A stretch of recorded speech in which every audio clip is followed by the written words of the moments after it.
నేను ఒక్కడిగా బయలుదేరి ఆనాడు తెలంగాణ ఉద్యమానికి శ్రీకారం చుట్టడం జరిగింది. 25 ఏళ్ల క్రితం దయచేసి మీరు గొడవ బంద్ చేయాలి ఏమనుకోవద్దు. చాలా మంది లక్షల మంది ప్లీజ్ ఒకటే మాట బంద్ చేయాలి, గొడవ బంద్ చేయాలి. Please stop.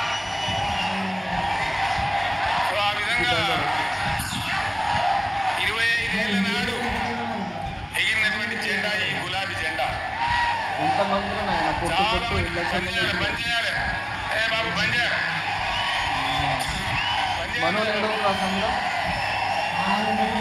ఆ రకంగా ఎగిరిన జెండాను ఎందరో అవమానపరిచారు, ఎన్నో మాటలన్నారు, చికటాలు చేసిండ్రు, అవహేళన చేసిండ్రు, మక్కలో పుట్టింది ఉప్పలో పోతుందని చెప్పిండ్రు.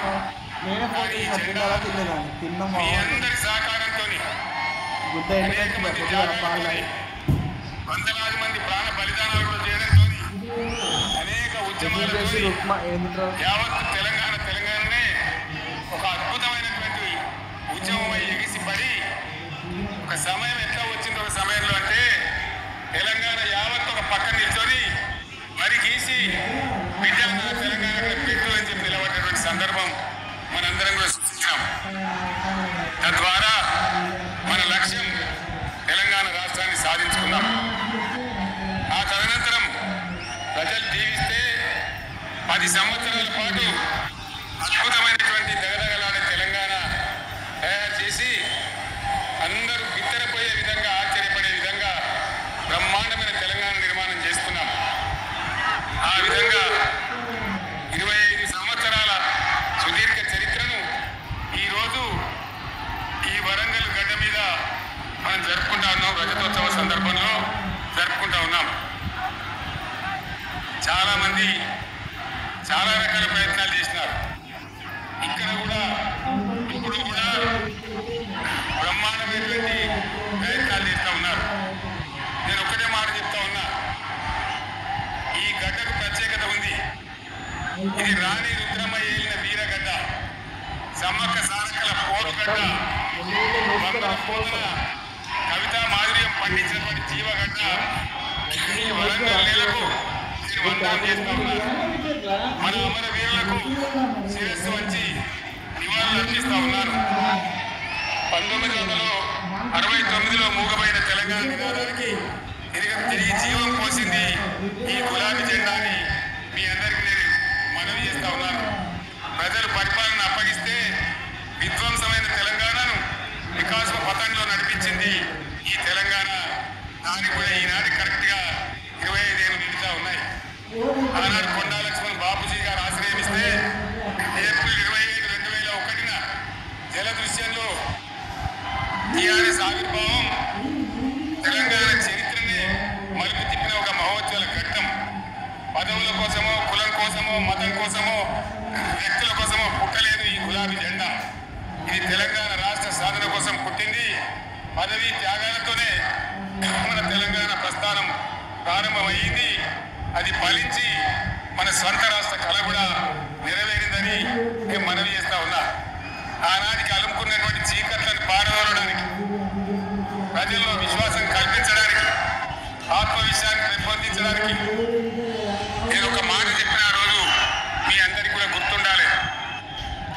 ఉద్యమం నుంచి వెనక్కి మళ్ళితే, ఉద్యమ జెండాను దించితే నన్ను రాళ్లతో కొట్టి చంపండి అని చెప్పి నేను ఉద్యమాన్ని ప్రారంభించిన విషయం మీ అందరికీ కూడా తెలుసు. ఆ తదనంతరం జరిగినటువంటి స్థానిక పంచాయతీ ఎన్నికల్లో, ఆ తదనంతరం జరిగినటువంటి సిద్దిపేట ఉప ఎన్నికలో ప్రజలు బ్రహ్మాండంగా ప్రాణం పోసి ఊపిరిలిదితే అద్భుతంగా ఉద్యమం ముందుకు పురోగమించిన విషయం మనకు తెలుసు. 60 ఏళ్ల సమైక్య పాలనలో తెలంగాణది ఎంత కోస, ఎంత దుఃఖం, ఎంత వేదన, ఎంత హింస, ఎంత అణిచివేత చూసినామో మనందరికీ కూడా బాగా తెలుసు. గోదావరి కృష్ణగిరి దక్కకుండా తరలిపోతే తల్లి సర్పాలకు నూతన పిల్లల్లాగా తెలంగాణ బిడ్డలు రోధించారు. కరువుల కాటకాలకు గురయ్యారు. అర్ధరాత్రి కరెంట్లు పెట్టబోయి పాములు కుట్టి, తేలు కుట్టి చాలా భయంకరంగా అనాథల్లాగా చనిపోయినారు. ఆ రకంగా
ఆనాడైనా ఏనాడైనా ఈవెన్ ఈనాడైనా తెలంగాణకు విలన్ నంబర్ 1 కాంగ్రెస్ పార్టీ అని మనవి చేస్తా ఉన్నా.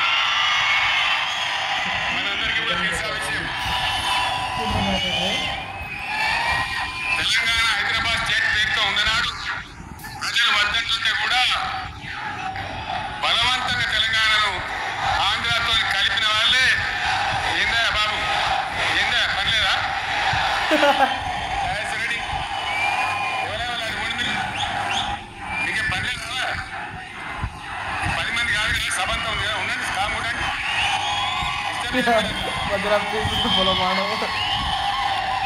బలవంతంగా ఆనాడు ఆంధ్రలో విలీనం చేసింది కాంగ్రెస్ పార్టీ, జవహర్లాల్ నెహ్రూ. 400 మంది కాల్చి చంపింది ఇందిరాగాంధీ ప్రభుత్వం, ఆనాడు ఉన్నటువంటి కాంగ్రెస్ పరిపాలన. మళ్ళీ 2001 నుంచి మనం విజృంభిస్తే నంగనాచిలాగా ఇదే కాంగ్రెస్ వచ్చి మన బలాన్ని మన ఊపును చూసి పొత్తు పెట్టుకొని తెలంగాణ ఇష్టమని నమ్మబలికి మనతో పొత్తు పెట్టుకుని మళ్ళా ఎక్కువ ప్రయత్నం చేసినారు. 14 ఏళ్ళు ఏడ్పించినారు. అది మీ అందరికి తెలుసు. వాళ్ళు ఎట్లా చేస్తూ ఉంటే వాళ్ళ మోసాన్ని కప్పేయడానికి నేను ఇదే జయశంకర్ సార్ కలిసి 36 పార్టీలతో సమ్మతి లేఖలు తెచ్చినాం. దేశ రాజకీయ వ్యవస్థను మొత్తం ఒప్పించినాం. కాంగ్రెస్ మెడలు వంచినాం. అప్పటికి కూడా ముందుకు రాకపోతే కేంద్ర మంత్రి పదవుల్లో మేమందరం, ఇక్కడ రాష్ట్రంలో మంత్రులుగా ఉన్నటువంటి మిత్రులు అందరం కూడా రాజీనామాలు వాళ్ళ ముఖాన కొట్టి బయటకు వచ్చి మళ్ళా ఉద్యమ జెండాలు పట్టుకున్నాం. ఆ తర్వాత కూడా కలిసి రాకపోతే నేను ప్రాణాలకు తెగించి చివరికి ఆమరణ దీక్ష పొందుకున్న సంగతి కూడా మీకు తెలుసు. ఆ సందర్భంలో భయపడ్డ కాంగ్రెస్ పార్లమెంట్లో ప్రతిపక్షాలన్నీ కాంగ్రెస్ గొంతు పట్టుకుంటే అప్పుడు దిగివచ్చి తెలంగాణ కోసం ప్రకటన చేసే విషయం మీకు తెలుసు. మళ్ళీ ప్రకటన వెనక్కి తీసుకొని మళ్ళా వెనక్కి పోయినారు. ఆ తర్వాత సకల జనుల సమ్మె కావచ్చు, సాగర హారాలు కావచ్చు, వంట వార్పులు కావచ్చు, అనేక రూపాలలో విజృంభించి మళ్ళీ భయంకరమైన పోరాటం చేసినాం. మళ్ళీ 3 ఏళ్ల తర్వాత వాళ్లకు రాజకీయ అవసరం ఏర్పడి ఆనాడు వచ్చి మళ్ళీ తెలంగాణ ఇస్తామని ప్రకటించి వాళ్ళకి ఇష్టం లేకపోయినా తెలంగాణ సృష్టించినటువంటి ఆ సుడిగార్పులకి తట్టుకోలేమని భయపడి తెలంగాణ ఇచ్చిన విషయం కూడా మీకు తెలుసు. తదనంతరం ప్రజలు మనకు అధికారం ఇచ్చినారు. దాన్ని మనం ఏదో అధికారం అనుభవించడానికి తీసుకోలే, బాధ్యతగా తీసుకున్నాం. ఎంత బ్రహ్మాండంగా పనిచేసినాం. రాష్ట్రాన్ని మన చేతులు పెడితే ఎక్కడున్న తెలంగాణను ఎక్కడ తీసుకొని పోయినాం. అనేక రంగాలలో ప్లీజ్ ప్లీజ్ ప్లీజ్ ప్లీజ్ ఒకటే మాట. ఏ బాబు రావులు ఎందుకు కొట్టుకుంటాం? ఇక్కడ నేను మాట్లాడుతున్నా, అక్కడ మీరు మాట్లాడుతున్నా, అర్థం ఉన్నారా? లంగనాచి ఏ అర్థం కావాలి ప్రజలకు? ఏం పనిలేదా? ఇదేం పద్ధతి? మీరు పార్టీ కార్యకర్తలేనా? సైలెన్స్ ఉండండి. అంతమంది నన్ను లక్షల మంది, మీరు 10 మంది ఏంటి ఇక్కడ? 10 నిమిషాలు సైలెంట్ ఉండలేరా? చివరిలో బాగా చెప్తాం, స్లోగా అద్భుతంగా దుంకుదాం, స్టేజ్ ఎత్తు దుంకుదాం. మీరు బాధ్యత చూడాల్సింది ఏంటంటే, రావులు అట్ట మొత్తుకుంటావేంది? ఇంతమంది ఉన్నారు. ఒరే ఎందుకురా మొత్తుకుంటున్నావు? ఆడ ఏం మొత్తుకుంటున్నావు ఎందుకు? మళ్ళీ అందరు ఇళ్ళలో చేరుకోవద్దా? క్షేమంగా పోవద్దా? Video call video call Let's put fun in funds.